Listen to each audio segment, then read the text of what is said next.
Et donc ce livre, Heureux comme un Danois, c'est un succès fou. En fait, il y a un vrai point de bascule, il y a un avant et un après. En fait, ta vie va complètement changer.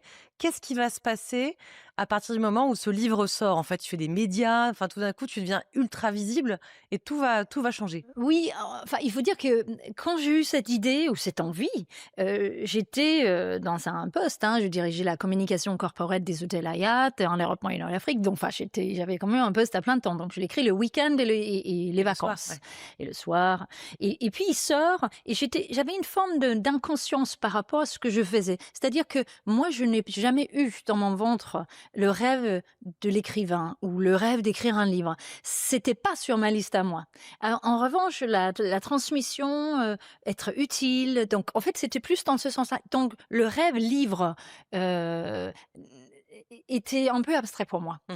et donc le livre sort effectivement et il y a eu un alignement de planètes où j'ai eu une exposition presse et je pense qu'il y avait le timing, il y avait sûrement aussi le fait que le sujet était relativement neuf et que je l'incarnais parce qu'une Danoise qui parle du Danemark qui était le pays le plus Ça heureux marche à bien. l'époque, ça marchait assez bien donc j'ai des bons clients et donc ça a donné une exposition, importante et donc ça a un peu changé ma vie et puis le livre a été traduit, dans une douzaine de langues et lancé dans